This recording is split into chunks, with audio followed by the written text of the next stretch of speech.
नमस्कार मित्रों, मेरा नाम डॉक्टर नीरव कुमार है। मैं हृदय रोग विशेषज्ञ हूँ Indira Gandhi institute of medical sciences Patna में। मैंने पिछले बार कोरोना के बारे में बात की थी। इस बार मैं बहुत कॉमन टॉपिक है जिसके बारे में बात करना चाहता हूँ, वो है हाइपरटेंशन। अक्सर आपने सुना होगा हाई ब्लड प्रेशर है, ब्लड प्रेशर बढ़ा हुआ है। तो आखिर क्या है हाई ब्लड प्रेशर, क्यों इम्पोर्टेंट है, क्यों हम लोग इस पर इतना जोर दें, क्यों इसको डायग्नोसिस करें। तो ब्लड प्रेशर अगर 140/90 के ऊपर है तब हम इसे बढ़ा हुआ ब्लड प्रेशर बोलते हैं। ये हर एक एज के लिए, किसी भी एज में अगर 140/90 के ऊपर है तो हाई ब्लड प्रेशर है। हाई ब्लड प्रेशर क्यों इम्पोर्टेंट है, इसको जानने से पहले आप देखें कि इसमें काफ़ी सारी भ्रांतियां लगी हुई हैं। जैसे कि लोग कहते हैं कि मुझे गुस्सा नहीं आता, मेरा ब्लड प्रेशर क्यों बढ़ा रहेगा। मैं ब्लड प्रेशर की दवा अगर शुरू करूंगा तो जिंदगी भर खाना पड़ेगा। मैं ब्लड प्रेशर की दवा क्यों खाऊं जब सिम्टम नहीं है। तो ये ढेर सारी चीज़ें हैं जो इसके साथ एसोसिएटेड हैं। लोग खा के फिर दवाइयाँ छोड़ देते हैं, या दवा स्टार्ट करके रेगुलर चेकअप नहीं कराते कि ब्लड प्रेशर बढ़ा हुआ कि नहीं, ये नहीं देखते। तो ये क्यों है इम्पोर्टेंट, ये पहले जानना जरूरी है। बढ़ा हुआ ब्लड प्रेशर क्या क्या कॉम्प्लिकेशन कर सकता है, ये हम लोग समझें। अगर हाई ब्लड प्रेशर है तो ये ब्रेन में नस के फटने का एक बहुत इंपॉर्टेंट काउज है, या थक्का जमने का बहुत इंपॉर्टेंट काउज है, जिसकी वजह से पैरालिसिस होता है। अगर आप कहें तो ये सबसे प्रमुख कारण है जिसकी वजह से पैरालिसिस का खतरा रहता है। और इसके अलावा अगर हम नीचे आए तो आँख के में ये अंधापन करा सकता है, और उससे भी नीचे आए तो ये जो हार्ट की सप्लाई करने वाला आर्टरी है उसमें थ्रोम्बोसिस करा सकता है। उसके नीचे आए तो ये हार्ट के मसल को काफ़ी थिक करा सकता है, मोटा कर देता है, जिसकी वजह से डायस्टोलिक हार्ट फेलियर का खतरा रहता है। सिस्टोलिक हार्ट फेलियर भी इसकी वजह से हो सकता है। और ये बढ़ा हुआ ब्लड प्रेशर हार्ट के नसों में ब्लॉकेज का प्रमुख कारण है, और ब्लॉकेज की वजह से angina, heart attack, unstable angina वगैरह की दिक्कत हो सकती है। इसके अलावा बढ़ा हुआ ब्लड प्रेशर हार्ट के जो नस निकलती है उसके फैलने का एक इम्पॉर्टेंट काउज है, और इसके वजह से हार्ट फेलियर भी होने का इम्पॉर्टेंट काउज है। ये किडनी डिजीज का एक प्रमुख कारण है। ये एक ऐसा कारण है जो सबसे इम्पॉर्टेंट है, जिसके वजह से किडनी फेल होता है। क्रोनिक किडनी डिजीज या एक्यूट किडनी डिजीज का ये एक इम्पॉर्टेंट काउज है। यानी कि बढ़ा हुआ ब्लड प्रेशर मल्टीपल ऑर्गन में डैमेज कर सकता है। ये एक आराम से डायग्नोज होने वाली चीज़ है और आराम से ट्रीट होने वाली चीज़ है।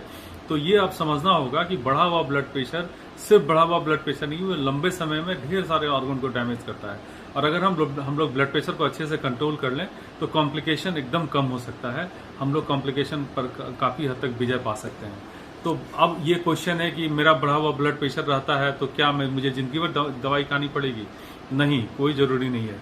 अगर बढ़ा हुआ ब्लड प्रेशर है तो हम लोग को दवा शुरू करनी चाहिए, प्लस अदर मेजर्स भी लेने चाहिए ब्लड प्रेशर कंट्रोल करने के, जैसे कि नमक कम खाना है, वजन को कम रखना है, डेली 30 से 40 मिनट्स एक्सरसाइज करना है, और ज़्यादा से ज़्यादा फ्रूट्स खाना है, 300-400 ग्राम फ्रूट्स खाना है, शराब का सेवन बिल्कुल नहीं करना है, स्मोकिंग नहीं करना है। ये सब चीज़ें नहीं करके हम लोग इम्पॉर्टेंट आराम से ब्लड प्रेशर को कंट्रोल करने में मदद मिल सकती है। लेकिन ये ओवरनाइट नहीं होता, धीरे धीरे करके कंट्रोल होता है। दूसरी चीज़ की ब्लड प्रेशर बढ़ा हुआ इतने सारे कॉम्प्लिकेशन कर सकता है, तो हम कैसे डायग्नोज करें, क्या करें। तो बहुत सारे लोग जब नबाने क्लिनिक में जाते हैं तो ब्लड प्रेशर बढ़ा हुआ आता है, तो क्या वो आइडियल सिचुएशन है? नहीं। सबसे आइडियल सिचुएशन है कि हम इसे घर में मेजर करें, और घर में मेजर करें, और ये अगर परसिस्टेंटली 140/90 के ऊपर है तो ये बढ़ा हुआ है। घर में हम कैसे मेजर कर सकते हैं? तो हम घर में मेजर करने के लिए सबसे बेस्ट है ये सब ऑटोमेटेड मशीन है। यहाँ आप देख सकते हैं ये मशीन माइक्रोलाइफ कंपनी की है, जर्मन कंपनी है। हालांकि ढेर सारे इंडियन कंपनी भी हैं जो अच्छे से काम करते हैं। यहाँ अगर आप देखें तो ये ब्लड प्रेशर को यहाँ पर एंटीक्यूबाइटल फोसा से जस्ट 2 से 2.5 सेंटीमीटर ऊपर लाना, ये पॉइंटर उसके आगे रहना चाहिए, और हम इसको ऐसे करके फिक्स करते हैं। और बिल्कुल सिंपल है, इसे हम प्रेस करें, ये ऑटोमेटिकली ब्लड प्रेशर लेने लगता है। तो अगर ब्लड प्रेशर बढ़ा हुआ है तो ये इससे आराम से पता चल सकता है। लेकिन कम से कम 3 रीडिंग लेनी चाहिए, और जो मिनिमम जो सबसे लोएस्ट रीडिंग है वही सही रीडिंग है। तो अगर आप रिपीटेड ले रहे हैं, हफ्ते में 2-3 बार ले रहे हैं, उसके बावजूद भी ब्लड प्रेशर बढ़ा हुआ आ रहा है, तो हमें दवाई चलानी चाहिए।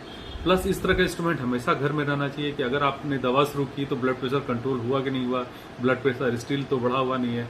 प्लस कभी क्राइसिस के समय में बड़े बुजुर्गों को घर में दिक्कत हो सकती है, तो इस तरह के इंस्ट्रूमेंट बहुत हैंडी हैं, हमेशा रखना चाहिए और मेजर करते रहना चाहिए कि हमारा ब्लड प्रेशर कंट्रोल है कि नहीं कंट्रोल है तो दवा को बढ़ाने की जरूरत है, कंट्रोल हो रहा है तो दवा को कम करने की जरूरत है, लेकिन मेजरमेंट उसके लिए जरूरी है, और ये सब इंस्ट्रूमेंट उसके लिए बहुत हैंडी है।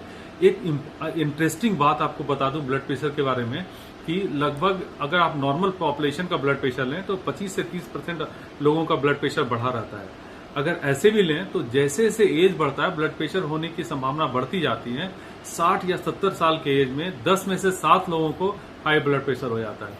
उसी तरह जैसे एज बढ़ती है, पहले पुरुषों में ये ज्यादा होता है ब्लड प्रेशर, लेकिन महिलाओं में इसके बाद ब्लड प्रेशर होने की संभावना बढ़ने लगती है। मिडिल एज में आके महिला और पुरुषों में लगभग बराबर संभावना रहती है ब्लड प्रेशर बढ़ने की, और मिडिल एज में डायस्टोलिक ब्लड प्रेशर बढ़ता है, यानी कि जो ब्लड प्रेशर का 140/90 जो 90 वाला कंपोनेंट है, ये डायस्टोलिक कंपोनेंट है, तो ब्लड प्रेशर डायस्टोलिक बढ़ने लगता है मिडिल एज में वेट गेन की वजह से। लेकिन जैसे जैसे एज बढ़ती है अपर वाला सेगमेंट ज्यादा होने लगता है, यानी कि सिस्टोलिक ज्यादा होने लगता है। ये नॉर्मल पैटर्न है और हमें इसे कंट्रोल करना है। हम इसे आराम से डायग्नोज कर सकते हैं। अब आपके पास इंस्ट्रूमेंट है तो घर में भी आप पता कर सकते हैं और आराम से ट्रीट कर सकते हैं और ढेर सारे कॉम्प्लिकेशन से बच सकते हैं। और एक तो हेल्दी लाइफ स्टाइल, यानी कि लाइफ स्टाइल को सुधारने की जरूरत है, दवा लेने की जरूरत है और अवेयरनेस की जरूरत है। थैंक यू, धन्यवाद।